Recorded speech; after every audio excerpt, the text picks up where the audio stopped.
आज का जो डिस्कशन टॉपिक है वो है गॉस लॉ। तो गॉस लॉ का इसलिए इम्पोर्टेंस बहुत ज़्यादा है कि मैक्सवेल के जो 4 फंडामेंटल इक्वेशन है उसमें से एक गॉस लॉ है। तो गॉस लॉ के थ्रू हम इलेक्ट्रिक फील्ड के कॉन्सेप्ट को विजुलाइज करेंगे। एक्चुअली पहले हम लोगों ने इलेक्ट्रिक फील्ड का जो कॉन्सेप्ट पढ़ा था वो कूलम्ब्स लॉ के थ्रू पढ़ा था।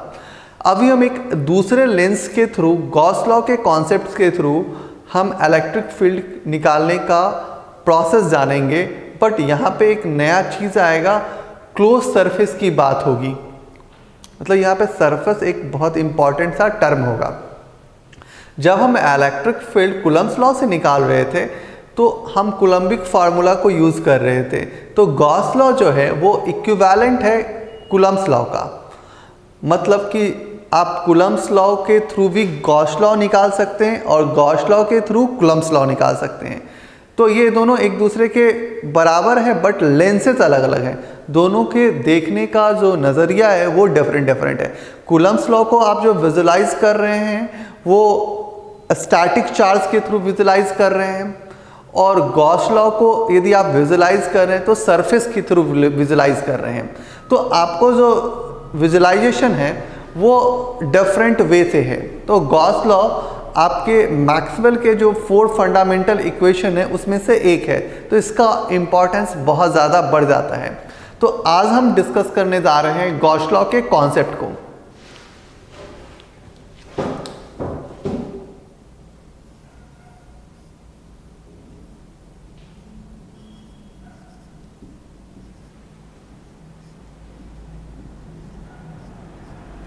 तो गॉस लॉस के अंदर का जो कॉन्सेप्ट है उसको ज़रा एक बार हम लोग समझते हैं।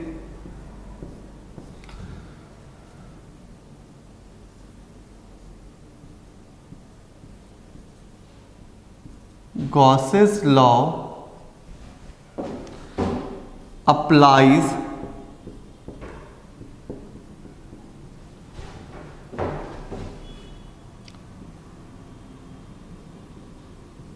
to a closed surface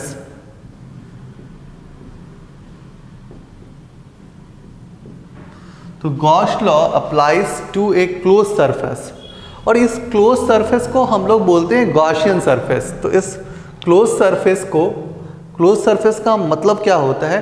Gaussian surface.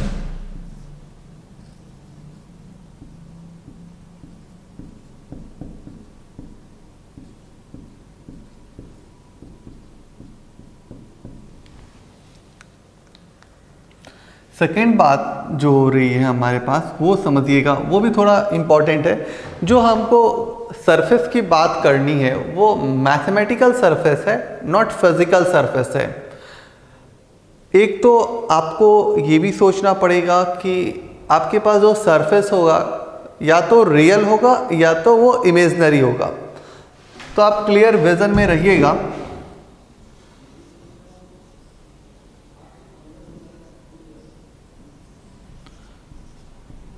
Gaussian surface is not physical surface.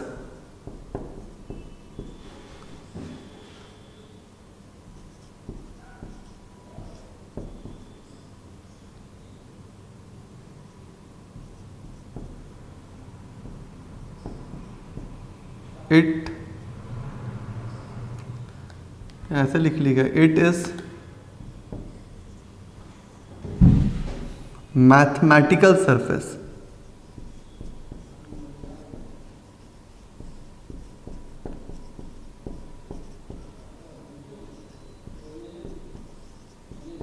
और ये जो सरफेस होगा उस सरफेस की बात करो तो ये सरफेस या तो आपका रियल होगा या तो इमेजिनरी होगा। तो गॉसियन सरफेस फिजिकल सरफेसेस नहीं होता है, वह जो सरफेसेस होता है वो मैथमेटिकल सरफेस होता है। और मैथमेटिकल सरफेसेस मतलब कि आप इमेजिनरी की बात कर रहे हो। तो जब भी आप सरफेस की बात करोगे तो इस सरफेस के अंदर आप 2 सरफेस की बात करोगे। एक सरफेस होगा आपका रियल या इमेजनरी।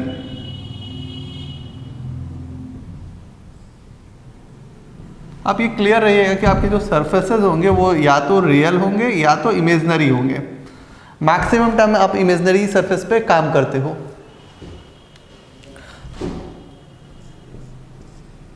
ये जो गॉस लॉ है वो आपको एक रिलेशन देगा फ्लक्स और चार्ज के बीच में। तो एक क्वांटिटिव रिलेशनशिप है किसके किसके बीच में, चार्ज और फ्लक्स के बीच में।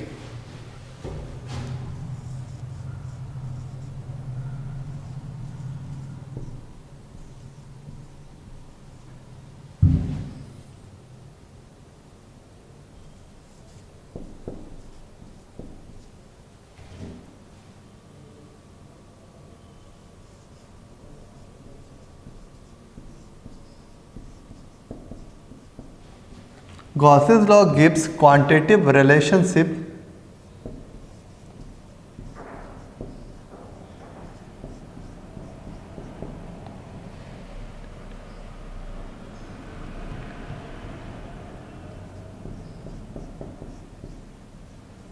between,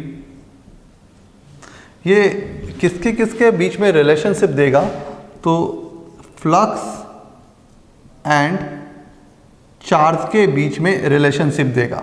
तो याद रखिए गॉसेस लॉ जो है वो आपको एक क्वांटिटेटिव रिलेशनशिप देगा किसके बीच में, तो चार्ज और फ्लक्स के बीच में। और गॉसेस लॉ बेसिकली इक्विवेलेंट है किसके, कूलम्स लॉ का।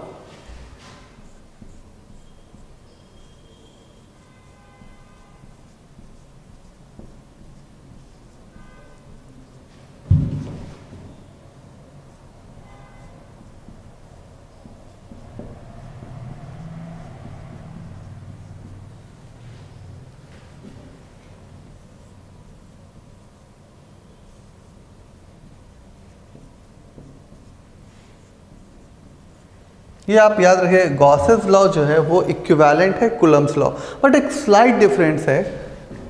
वो क्या है कि Gauss's law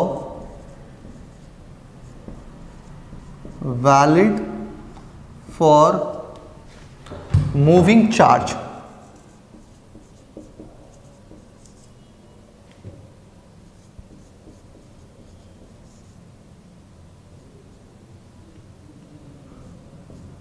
but not Coulomb's law।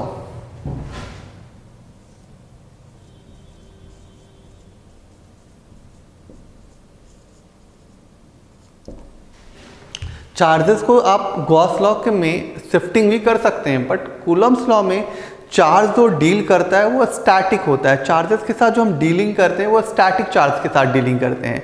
तो इक्विवेलेंट है बट दोनों के लेंसेज अलग है देखने का।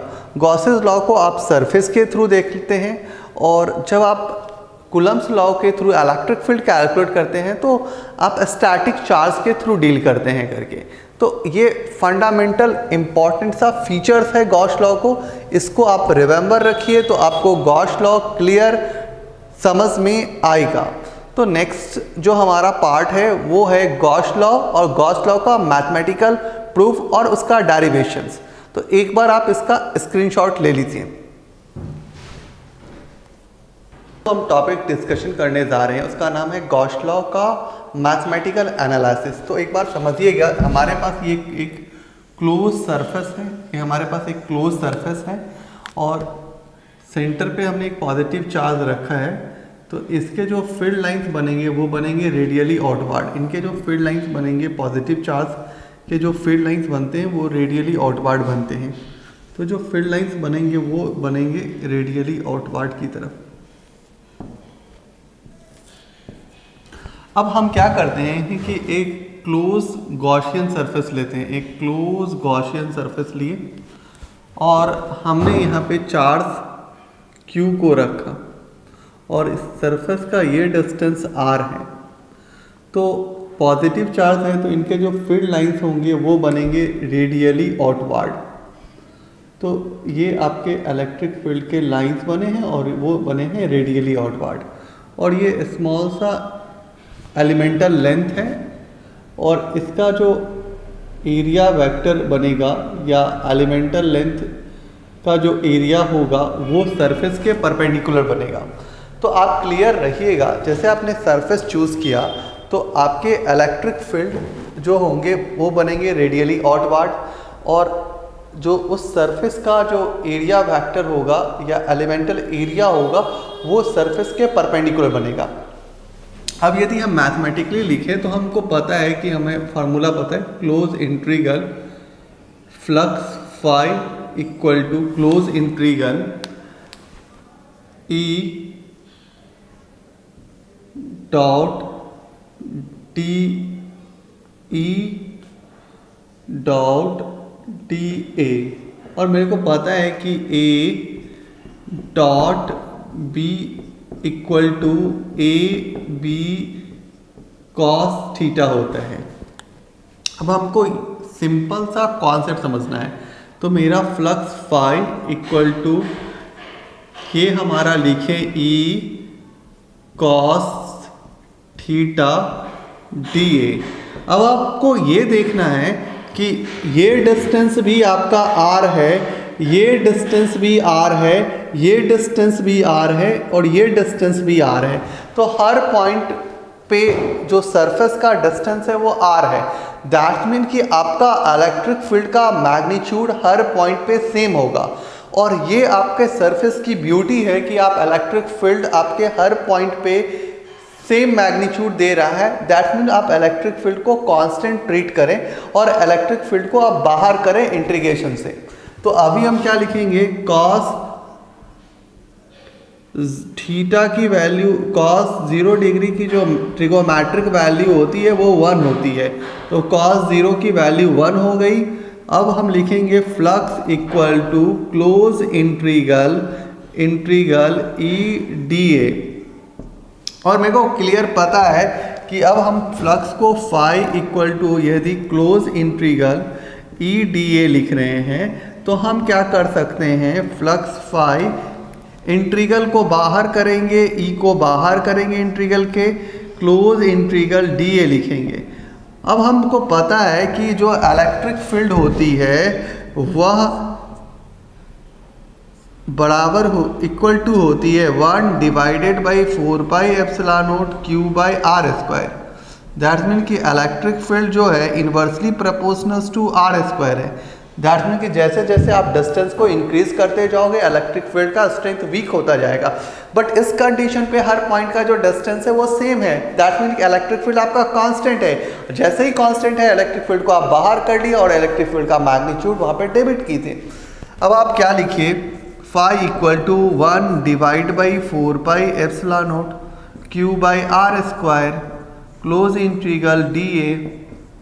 अब आपको क्लियर पता होना चाहिए कि आपका जो डी ए है, आप जो क्लोज इंटीग्रल आप इंटीग्रेशन ऑफ डी ए निकाल रहे हैं, तो डी ए इक्वल टू क्या होगा, 4 पाई डी ए का मतलब हो गया एरिया, और एरिया किस चीज़ का निकलेगा, तो स्फीयर का एरिया निकलेगा। और एरिया ऑफ स्फीयर की बात करोगे तो एरिया ऑफ स्फीयर क्या हो जाएगा, 4 पाई आर स्क्वायर हो जाएगा।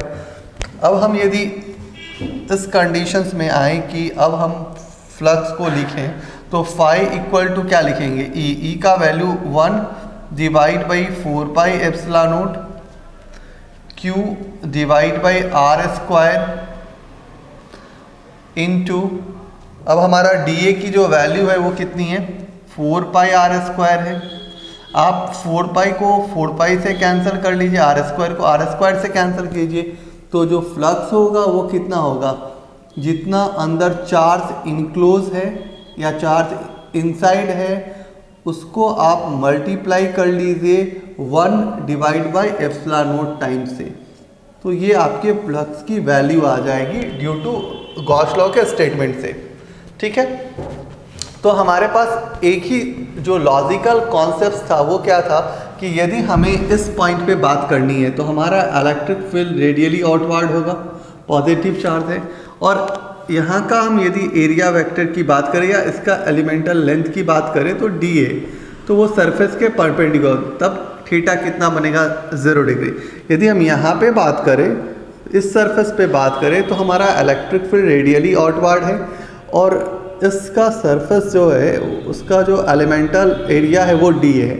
अब दोनों के बीच के एंगल्स कितने बन रहे हैं, 0 डिग्री, और यहाँ से इस पॉइंट का डिस्टेंस r है, जिसके कारण हमें इलेक्ट्रिक फील्ड हर पॉइंट पे सेम मिला है। इसलिए हम इसको इंटीग्रेशन के बाहर बना पाए हैं, बाहर लिख पाए हैं। और डीए का इंटीग्रेशन के लिए, और डीए का इंटीग्रेशन के लिए तो एरिया ऑफ ए स्फीयर।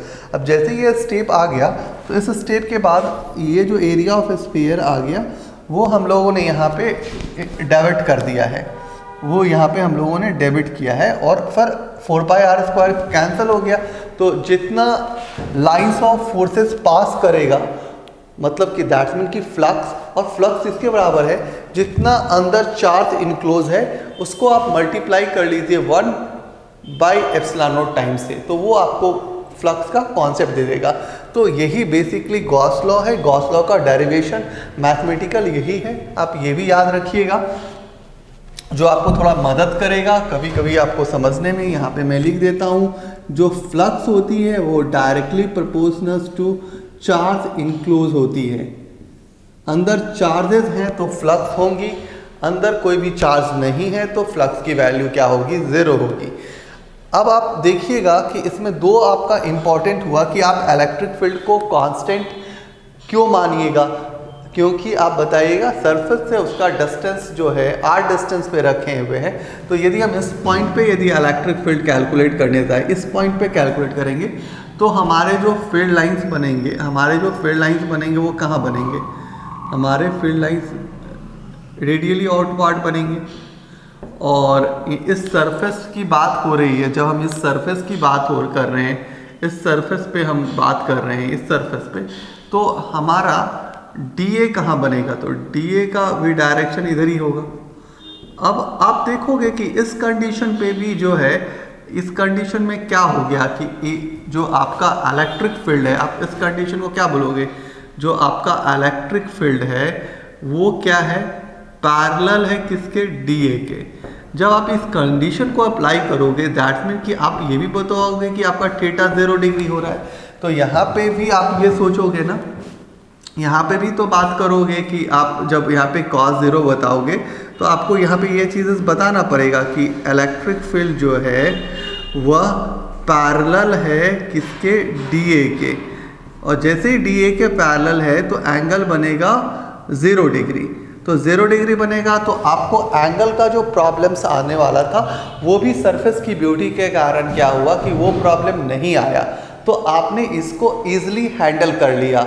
और इसके थ्रू आप यदि इलेक्ट्रिक फील्ड की बात कर रहे हो, गॉस लॉ के थ्रू आप इलेक्ट्रिक फील्ड की बात कर रहे हो, और फील्ड के थ्रू आप क्या बता रहे हो कि जितनी लाइंस ऑफ फोर्सेस पास करेगी वो फ्लक्स क्रिएट करेगा।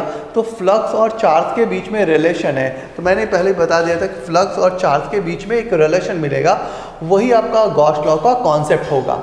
अब आप सरफेस पे थोड़ा बात कर लीजिए, क्योंकि आपको दो यहाँ पे इम्पॉर्टेंट रोल रहेगा कि सरफेस का इम्पॉर्टेंस बहुत रहेगा। तो आप एक तो ये आप सरफेस पे ज़रा बात करिएगा तो हम आपको एक दो क्लियर आइडियाज़ देते हैं। यहाँ मैं लिख रहा हूँ करके आप समझिएगा ज़रा।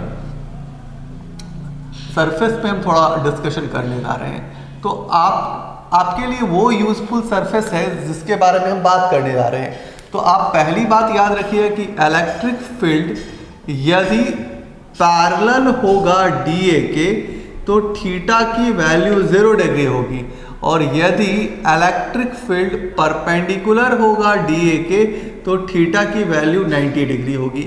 आप सरफेस के अंदर दो ही बात सोचिएगा, या तो पैरेलल वाला कंडीशन ढूंढिए या तो परपेंडिकुलर वाला कंडीशन दीजिए। पूरी गॉस लॉ के अंदर आप पैरेलल परपेंडिकुलर का यदि कॉन्सेप्ट क्लियर कर पाइएगा तो आपको गॉस लॉ क्लियर विजन में समझ में आएगा। दूसरा ये है कि आपको इंटीग्रेशन में इलेक्ट्रिक फील्ड को बाहर लाने का सोचना पड़ेगा। यदि इलेक्ट्रिक फील्ड नॉन यूनिफॉर्म हो जाएगी तो आपके लिए आपका कॉम्प्लिकेशन बढ़ जाएगा। यहाँ पे इलेक्ट्रिक फील्ड जो है वो आपका इसलिए कांस्टेंट है क्योंकि 1/r² वो वैरी नहीं कर रहा है, हर पॉइंट पे जो डिस्टेंस है वो सेम है, इसके कारण आपका इलेक्ट्रिक फील्ड कांस्टेंट है और यही आपके सरफेस की ब्यूटी है। दूसरा कि आपका जो DA है, आपने इसके बारे में सोचे तो ये DA, यदि आप यहाँ पे बात करते चले जाओ तो आप स्मॉल पीसेस का DA निकालोगे और इनको ऐड कर लोगे, तो जब भी ऐड करोगे तो वो क्या होगा, आपका जो एरिया होगा, और area of the sphere is क्या होता है 4 पाई आर स्क्वायर, और आपका 4 पाई आर स्क्वायर कट जाएगा।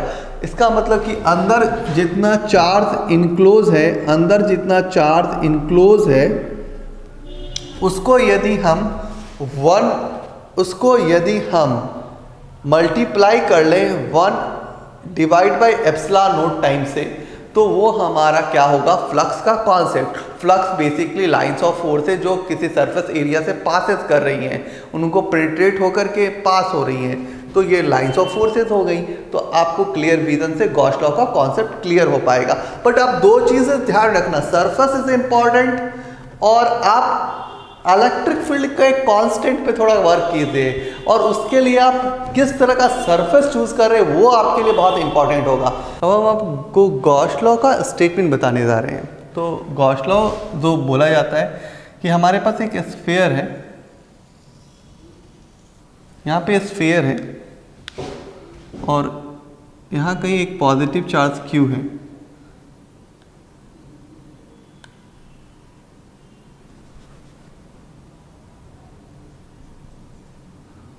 और ये r डिस्टेंस पे है ये पॉजिटिव चार्ज। तो एज्यूम करें कि हमारे जो फील्ड लाइंस बन रहे हैं करके, पॉजिटिव चार्ज के जो फील्ड लाइंस बनेंगे वो बनेंगे रेडियली आउटवर्ड। तो इलेक्ट्रिक फील्ड का जो डायरेक्शन होगा वो इस तरफ होगा, और ये जो स्मॉल सा एलिमेंटल लेंथ है उसका जो एरिया वेक्टर या एलिमेंटल लेंथ होगा वो इस तरफ होगा। मतलब DA जो है वो एरिया वेक्टर है, या इसको एलिमेंटल लेंथ कीजिए, कहिए ज़्यादा अच्छा रहेगा कि आप इसको एलिमेंटल लेंथ कीजिए। अब देखिएगा कि इलेक्ट्रिक फील्ड जो है वो किसके पैरेलल है, तो DA के पैरेलल है। इसका मतलब कि इसके बीच में जो एंगल बन रहा है वो 0 डिग्री बन रहा है। अब आपको यदि स्टेटमेंट लिखना है तो आप ये बोल सकते हैं, Gauss's law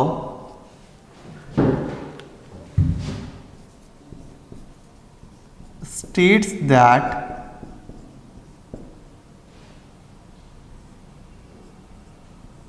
total electric flux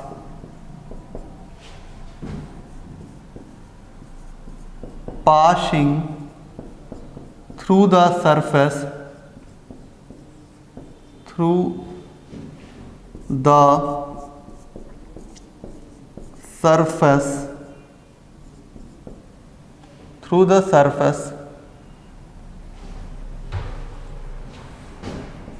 is equal to 1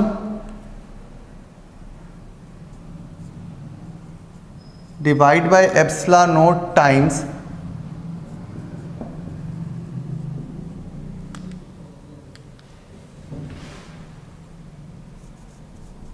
net charge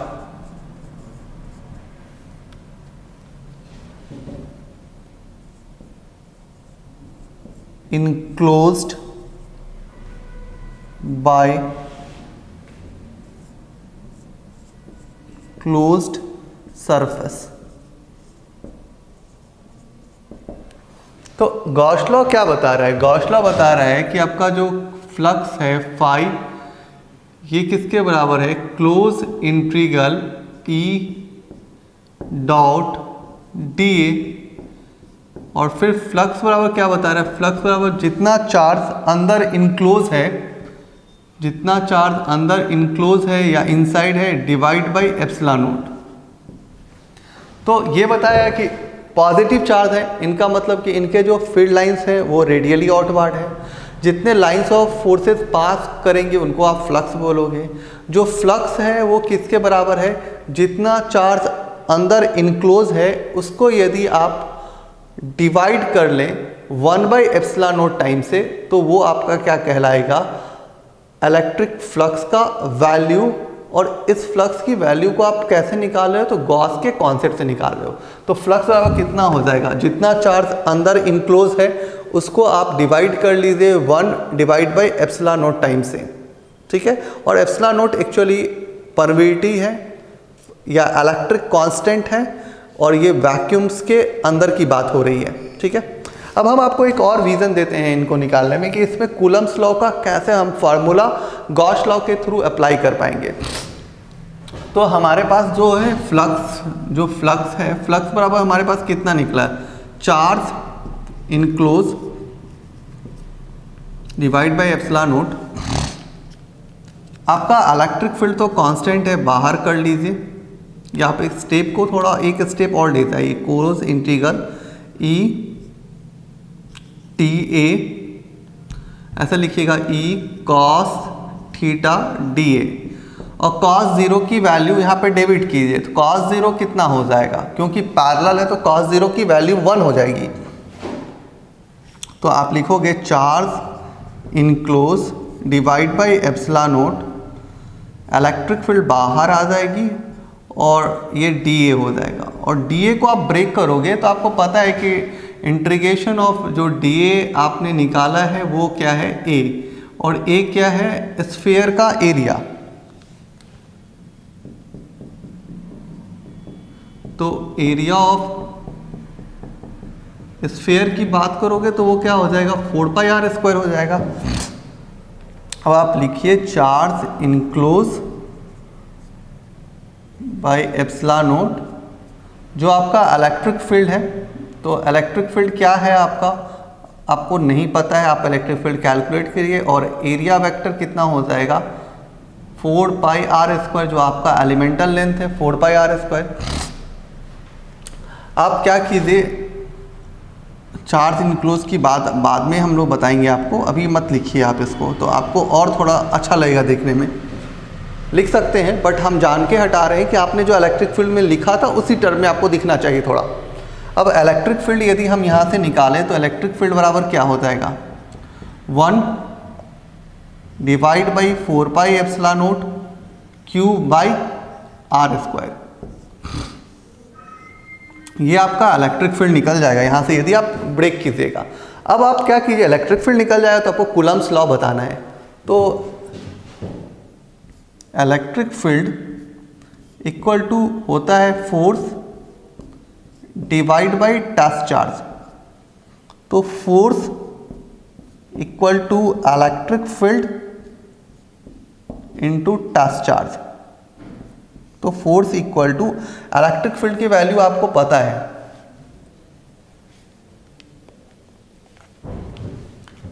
1 divide by 4π epsilon naught Q by r², और इसको Q नोट से मल्टीप्लाई तो Q इंटू Q नोट। आप देखो कूलम्स लॉ यही निकाला करते थे ना, F equal to 1 divided by 4π epsilon naught product of 2 charges divided by r²। तो आपने कूलम्स लॉ प्रूव कर लिया गॉस लॉ के थ्रू।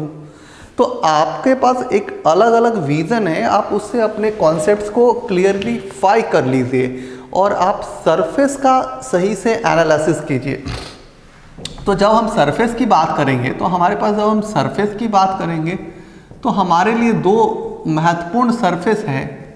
या तो मेरा कंडीशन ये होना चाहिए कि इलेक्ट्रिक फील्ड जो होनी चाहिए वह पैरेलल होनी चाहिए एलिमेंटल के, और जैसे ही पैरेलल हो जाएगा तो थीटा की जो फॉर थीटा कितना बन जाएगी, जब थीटा कितनी बन जाएगी तो 0 डिग्री।